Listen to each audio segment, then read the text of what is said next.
e eu queria falar com vocês sobre algo muito real do meu dia a dia, né? Essa questão de gerir meu tempo é importantíssima, especialmente numa semana que eu tenho mais de uma tarefa e mais de um lugar, né? Agora não é o caso, a gente tá com um pouco de deslocamento, mas enfim, eu tenho aula para programar, tenho encomenda para atender, tenho palestra para fazer, convites que às vezes eu não consigo colocar dentro da agenda, mas falta de tempo para produzir não é um dos meus problemas. Por quê? Porque eu faço uma gestão de tempo baseada nas coisas que eu consigo adiantar 2, 3 dias antes da data da minha encomenda e coisas que eu preciso fazer no dia da encomenda. Vocês já estão sabendo que a gente tem workshop amanhã, né? Que tá lotado, lotadíssimo, vai ser lindo, eu tenho certeza disso, que vai ser super bonito. E para o workshop eu vou ter uma série de mini bolos para mostrar para vocês, para comentar, falar sobre esse produto e tudo mais. E para isso, eu já estou me preparando. Fiz compras ontem, quem olhou aí meu Instagram ontem conseguiu acompanhar que eu estava fazendo compras, fui comprar ingrediente, levei meu planejamento de compras, ingrediente, utensílios, né? Assim, utensílios não porque eu precisava, não precisava. De jeito nenhum, tudo que eu tenho aqui eu consigo fazer. Mas eu precisava renovar algumas coisas e aí já fui lá, né? Hoje em dia eu já consigo renovar coisas que eu usava desde o começo e aí depois fui às compras efetivamente. Então, deixa eu perguntar uma coisa, o pessoal que tá no YouTube, tá tudo ok aí? YouTube, Facebook, tudo bem? Oi Fabi, tudo bom? Oi Aloísio! Muito bem, bem-vindo. Muito obrigada pela sua presença. Oi, Tênis.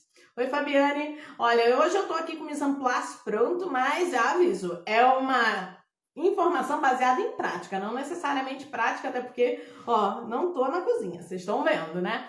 É o seguinte, deixa eu falar com vocês a respeito desse adiantamento, né? A gente... nas produções que eu tenho para fazer, muitas delas levam alguns sabores de frutas. E aí, eu sei que se eu comprasse as frutas ontem, com o calor que tá fazendo aqui, deixasse simplesmente em cima da mesa ou deixasse na geladeira, o resultado dessa fruta amanhã, para o meu dia de grande produção, não seria o ideal. Então, o que eu fiz? Todas as frutas que eu vou precisar amanhã, elas vão passar por algum tipo de cocção. A cocção é algum tipo de calor, cozimento, enfim.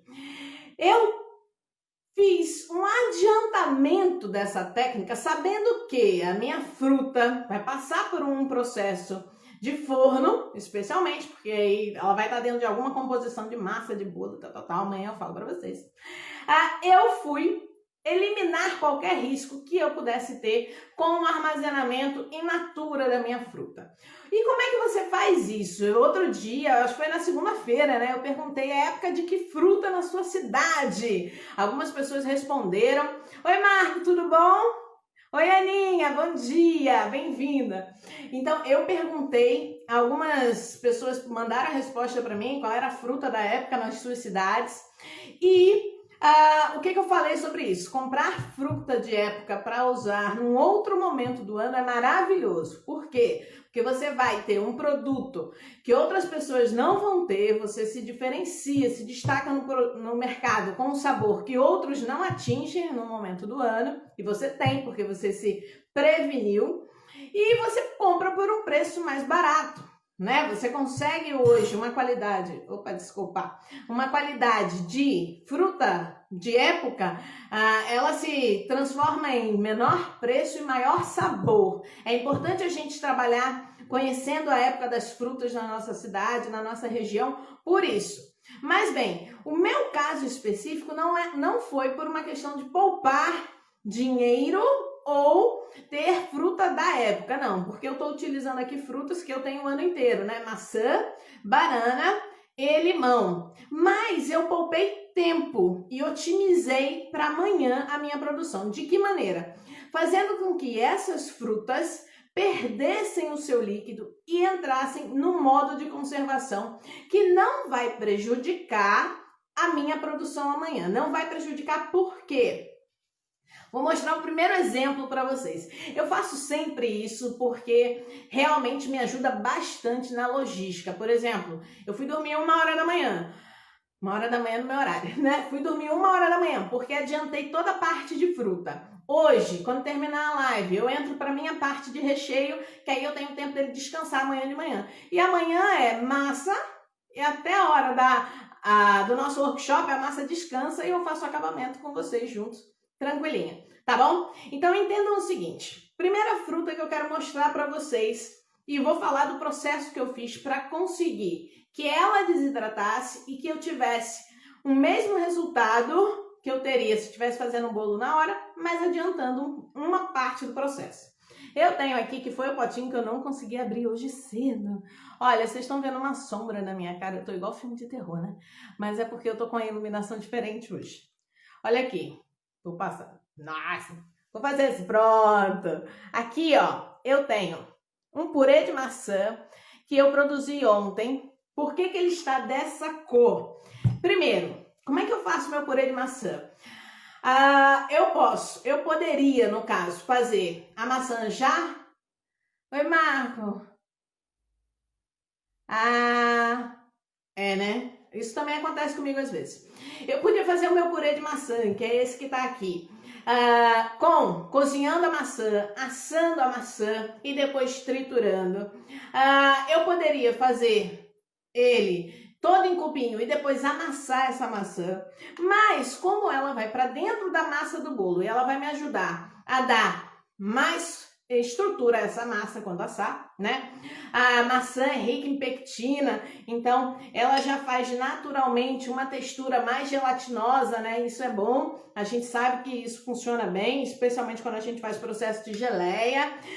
Mas eu fiz o purê com açúcar mascavo e especiarias. Especialmente esse meu bolo que leva maçã, ele é um bolo mais escuro.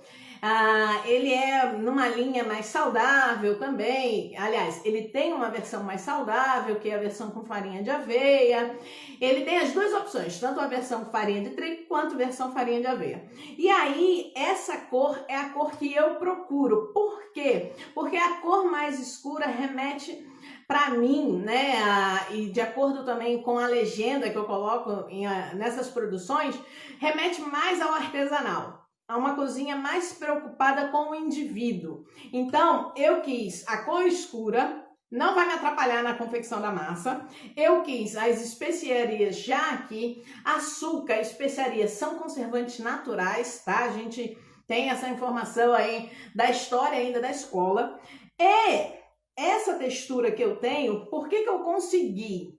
Porque eu coloquei a maçã numa frigideira bem quente e deixei ela ali, ó, fogo baixo, tá? Eu primeiro aqueci muito, botei no fogo alto, deixei aquecer, joguei a maçã e reduzi a temperatura. Por quê? Porque eu queria primeiro causar um choque e depois manter um calor que fosse suficiente para modificar a textura da minha maçã, mas não fazer com que ela virasse um purê muito líquido. Outra coisa importante, quando a gente tira do líquido a água natural dos alimentos deles, a gente consegue também uma conservação maior. Então, antes de trazer para esse meu recipiente aqui, olha, não sei se vocês vão reparar, eu vou fazer assim, tá? Mas os comentários às vezes atrapalham. Pronto, aqui. Tá aqui o purê de maçã, eu vou puxar e você vai ver que fica um espaço vazio. Eu não tenho praticamente líquido nenhum nesse meu purê de maçã. Assim, ele tá muito reduzido, tá muito enxuto. Por quê? Porque ontem, antes de trazer para cá, para esse meu recipiente, o que que eu fiz? Eu deixei drenando numa peneirinha, deixei drenar. Mas, Marcela, você jogou a parte mais saborosa da maçã fora. Quem disse a você que eu joguei fora? Não joguei. Eu guardo, porque se eu precisar umedecer, for fazer um bolo maior e precisar umedecer aquela massa, eu tenho. Só que eu guardo congelado, né? Eu já botei, põe numa forminha, congelo. Não vou usar hoje, não vou usar amanhã. Então eu preciso descongelado e já tá armazenadinho. Um sabor todo concentrado de maçã. Oi, oi, oi, hello, Sandra, tudo bom? Todo concentrado de maçã para que eu possa usar numa outra preparação, beleza? Essa é a primeira forma, é você grelhar, né, ou tirar com uma frigideira todo o líquido de frutas assim. A segunda aí, que é uma opção que eu adoro. Por que eu adoro? Porque é aquela que você põe lá e vai-se embora, vai fazer qualquer outra coisa na sua vida, dentro da cozinha, adiantar outros processos e ela vai estar lá rolando. Que é o quê? É você assar fruta, né? Você pode assar ela inteira, você pode assar essa fruta em pedaços, já depende muito do que você vai querer fazer como finalização, assa em pedaço, assa inteira. Mas o importante é que assar frutas faz com que essa fruta perca o líquido. Se você colocar ela em fatia, ela não vai modificar o formatinho, ela vai só murchar, mas vai continuar ali aquele formato. Se for uma carambola, não sei se todo mundo conhece carambola, mas que é uma fruta em formato de estrela, vai preservar. Se for uma fatia de pera, uma fatia de maçã, enfim. Eu, como preciso dessa fruta depois, a que eu vou mostrar agora, preciso dela depois para misturar na massa, eu prefiro uns pedaços mais grosseiros. Então, o que eu fiz? Eu peguei 2 bananas, tá aqui, ó, bananinha, e coloquei para assar. As bananas estavam médias, nem muito maduras, porque se eu botar muito madura, o que acontece? Ela vai virar um purê, né? Vai virar um purê e não é isso que eu quero. Eu quero na minha massa, como eu quero, é a massa mais clara e eu quero que tenha os pedaços da banana. Eu pego uma banana normalmente de média para madura, tá? Então eu amassei essa banana em cima de um tapete de silicone, eu não sei se todo mundo já viu, mas enfim, uma forma mesmo, uma forma antiaderente, ou se você tiver um tabuleiro de alumínio, passar nele uma gordura que não afete o sabor, no caso de óleo, tá? Você pode passar um óleo vegetal e não vai afetar muito o sabor. Eu amassei ali dentro mesmo do tabuleiro e coloquei para assar. Coloquei para assar 15 minutos. Fogo bem altinho para tomar conta, né? Bem alto que eu digo para vocês é 190. No caso de frutas, isso aí já é alto. Então eu coloquei e olha, a minha fruta não tá um purê. Vocês vão ver que até mesmo por não ser uma fruta muito madura, eu tenho aqui pedaços de banana, tá? Eu tenho pedaços. Marcela, você botou açúcar? Não, não botei. Por quê? A banana já é doce, né?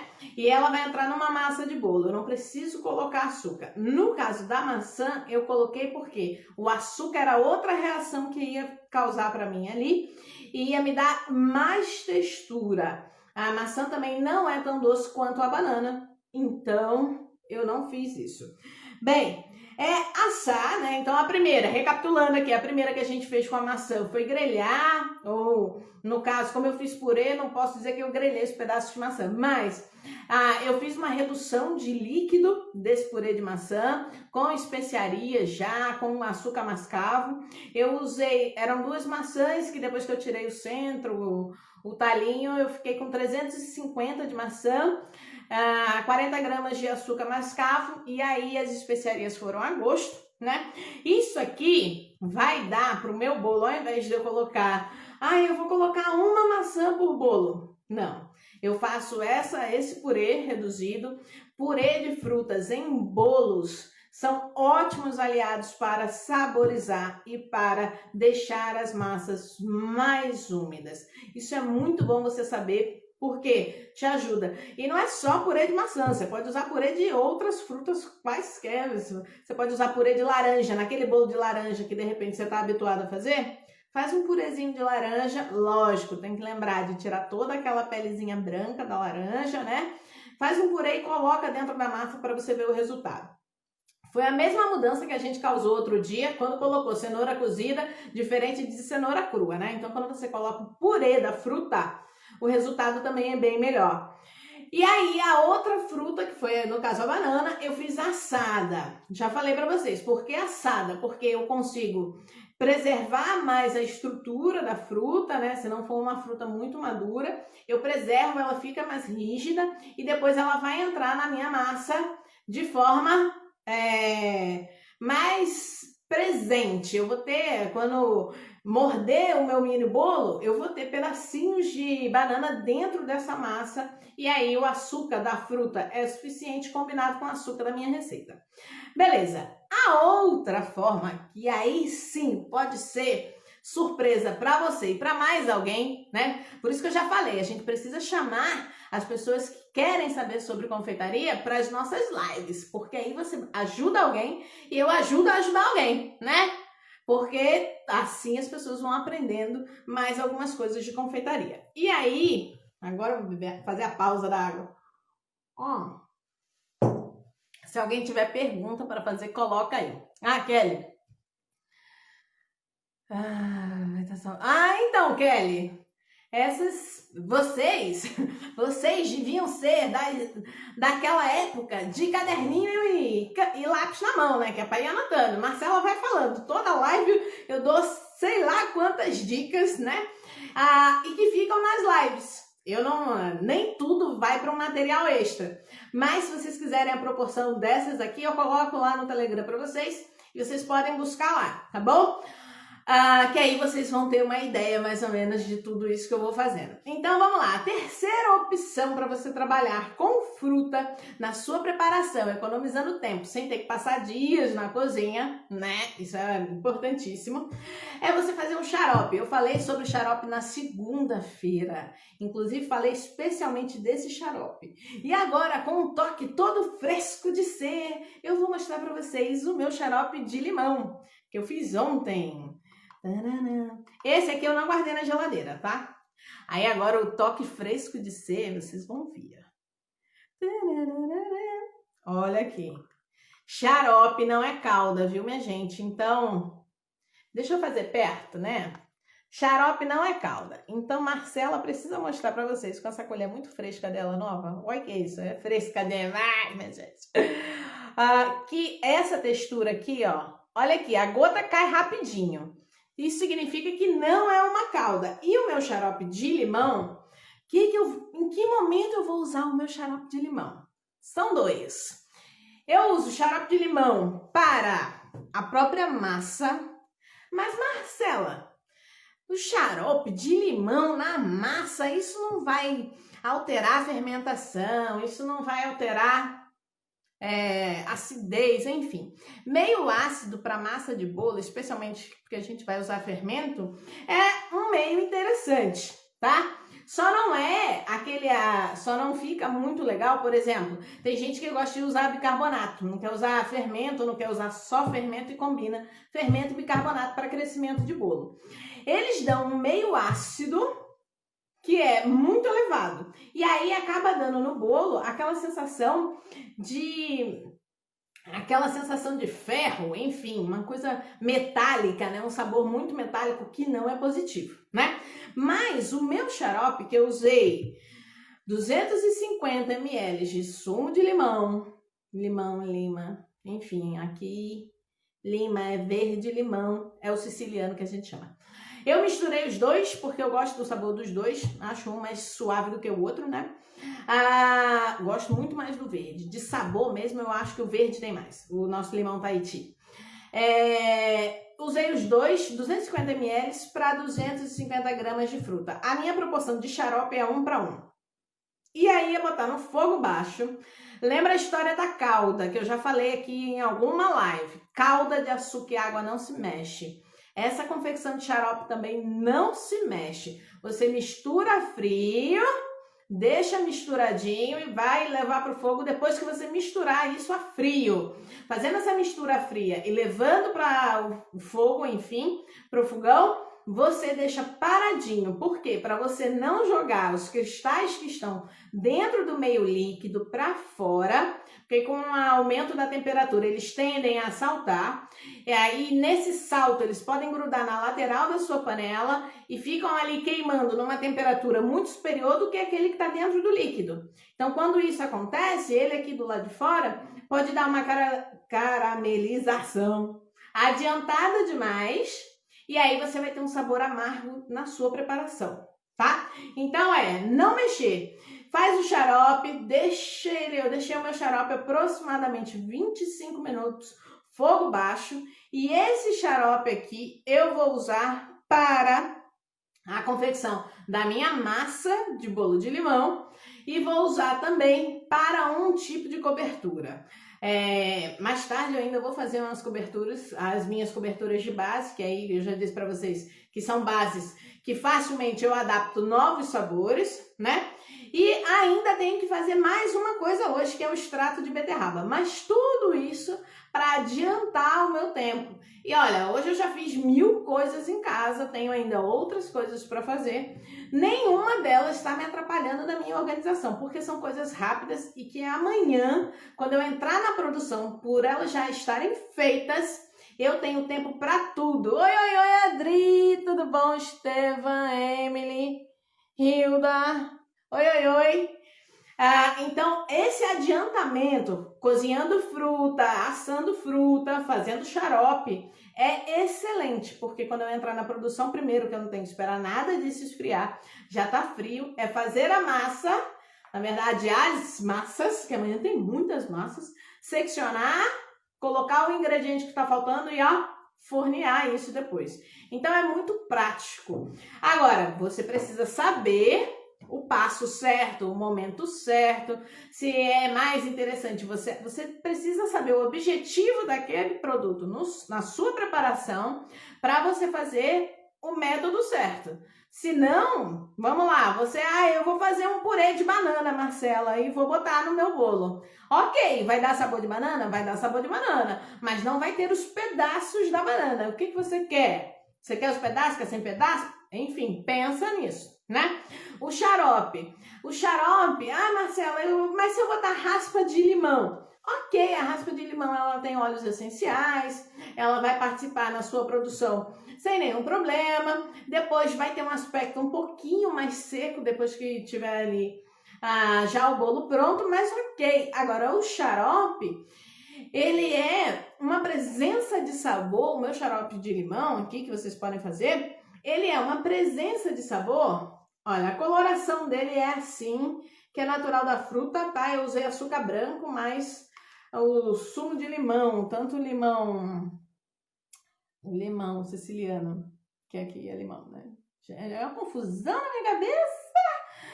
O limão e a lima, resultado do suco não é um suco transparente, né? É como se a gente fosse fazer suco de laranja também. Então, tem que prestar atenção que não são sumos transparentes.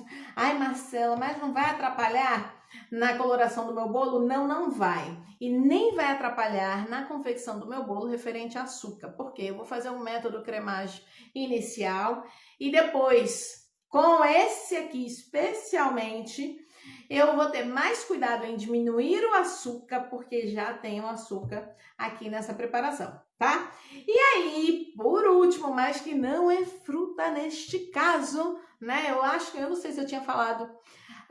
Oi, Estela! Pode colocar esse xarope para fazer o brigadeiro? Pode, agora toma cuidado com a quantidade, tá? Você vai reduzir e vai ter também uma diferença de coloração. Mas os xaropes também são ótimos para brigadeiros, porque essa concentração do açúcar que vai virando uma calda, vai cozinhando, vai ajudar também aí na consistência do brigadeiro, tá? Brigadeiros, mousses, a gente pode fazer com xarope também. Oi, Elias, bem-vindo! A gente pode fazer o brigadeiro, pode fazer a mousse com xarope, a gente pode saborizar não só massa de bolo, mas pode saborizar massa de biscoito. Já pensou cookie de limão? Ih, delícia, com um pedacinho de chocolate branco. Pega lá aquela minha receita do e-book de cookie tradicional, que é para colocar pedacinhos de chocolate, o cookie que é com gotas de chocolate. Tira as gotas de chocolate, coloca pedacinhos de chocolate branco, ou põe gotas brancas, né? E dá uma saborizada, ó, com um xaropinho de limão. Delícia demais! Ou limão, ou laranja. Oi, Flavinha! Tudo bom? Então, olha, aí agora a quarta coisa que não é fruta, mas, né, um dia foi cana, né? Cana fruta. Olha, tá aqui. Eu não sei se quem tá aqui viu a minha aula de caramelo francês, tá? Se não viu, tá lá no YouTube, vai lá. A minha aula de caramelo francês. E aí a pessoa faz caramelo francês uma vez na vida, nunca mais vai querer fazer outra coisa. Não vou mentir, caramelo francês é um fenômeno, um fenômeno. E aí eu fiz de novo, né? Obviamente. Ah, tá aqui. Olha, agora eu tô vendo ali, pessoal do YouTube, eu tô com um visual assim, meio macabro, né? Essa iluminação pra você não tá boa não, hoje. Tá boa aqui no Instagram. Olha.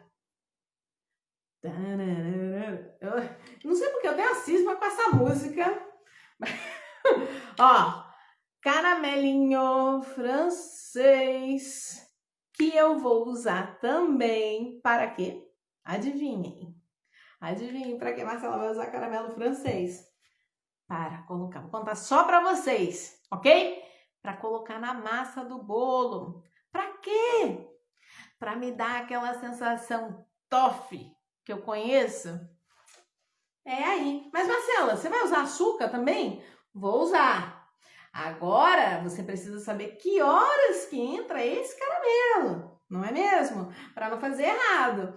E a hora que ele entra é no método de cremagem, tá? Quando você, já falei de cremagem aqui, hein? Se você perdeu essa aula, você tem que recapitular. Olha, amanhã, aliás, no workshop amanhã, eu vou retomar algumas coisas para vocês não ficarem muito perdidos, para não ficarem soltos na aula. E outra coisa, amanhã, por favor, caneta e bloco na mão, hein? Para não perder nada.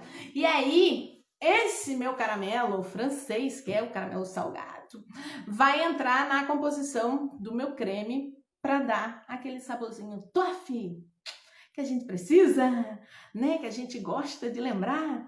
Então, é importante você saber não só o que fazer com seus produtos, mas a hora que esses produtos entram na preparação. Quando você tem a informação certa, você com certeza faz a coisa bem feita, né? Não fica aí dando um murro em ponta de faca, tentando adivinhar, porque tem gente que é assim, tenta adivinhar. Eu acho que isso vai nessa hora. Isso não vai dar muito certo não, tá? Pode dar uma vez com aquela sorte de principiante. Mas e depois, se você tiver que fazer essa preparação 50 vezes na semana, você vai ficar ainda baseada no eu acho que é essa hora que entra. Melhor não, melhor você saber e ter a certeza. Na confeitaria a gente não pode achar nada. Na confeitaria a gente tem que ter certeza do que a gente faz. Por quê? É a certeza que vai dar o resultado positivo, né? Se você ficar achando, eu acho que eu vou tirar tal coisa e botar tal coisa, porque é tudo muito parecido, vai dar o mesmo resultado. Não vai.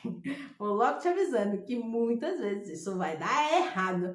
Mas eu tô aqui para resolver e salvar a sua vida nesses quesitos, tá? Porque o que eu falo aqui é porque eu já fiz, né? Na verdade, eu já posso até ter errado um dia, consertei e foi a partir daí que a coisa começou a dar certo.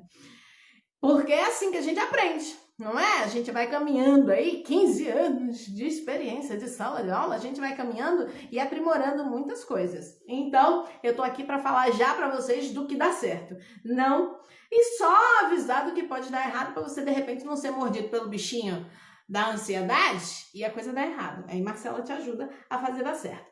Mas bem, meus amores, olha, então nós temos xarope de limão, que eu já vou botar aí depois disponível para vocês, tá? Xarope de limão. Nós temos banana assada. Eu ainda vou colocar uma segunda textura de banana no meu bolo, mas mostro amanhã para vocês. Uma segunda textura. E eu tenho purê de maçã, porque purê de fruta dentro da massa do bolo é maravilhoso. O seu mini bolo basicamente você vai dar o quê? 2, 3 dentadas no seu mini bolo. E essas 3 dentadas precisam ser mordidas, né? Precisam ser aquele conjunto de perfeição de sabor que eu já falei para você que é interessante a gente criar essa sensação do conjunto. Então, quanto mais precisa eu for nos meus ingredientes, olha, mais sucesso eu tenho no resultado final. E se eu consigo adiantar isso aqui, consegui adiantar isso ontem para hoje, porque eu sabia que eu ia ter outras atividades que não eram dentro da cozinha hoje, amanhã eu tô tranquilíssima. Amanhã é só fazer.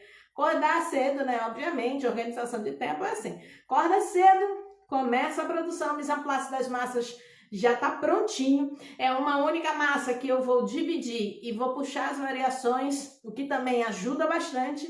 E aí vocês vão ver o resultado final no nosso workshop amanhã à noite, que Está aí o grande dia, 2 de julho é amanhã. Então, estamos juntos no workshop. Dúvidas a respeito disso aqui? Olha, o purê, eu falei para vocês, podem fazer o purê da laranja, purê de pera, purê de morango, ok? Mas tem que lembrar sempre da alteração da cor da massa quando você faz um purê, tá bom? Outra coisa, os xaropes. Você pode fazer xarope de quê? O ideal são as frutas que têm, obviamente, uma grande quantidade de sumo.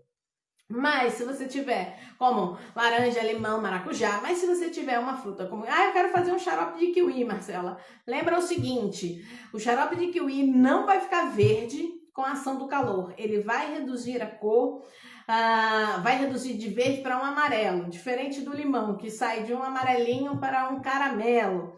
Então preste atenção nisso também, tá? Essas coisas são importantes você fazer. Quer mais? Alguém quer mais aí? Alguma perguntinha pra gente encerrar essa aula de hoje? Essa aula de hoje foi a aula, né?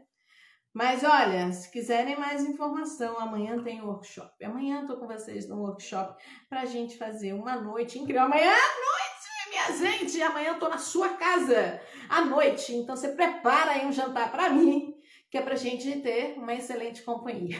Tá bom? Passa a receitinha do purê e do xarope. Passo sim. Põe lá no Telegram já hoje ou amanhã, tá? Não fica nervosa não, Kelly. Pelo amor de Deus, não fica nervosa, que tem muita coisa pra gente fazer.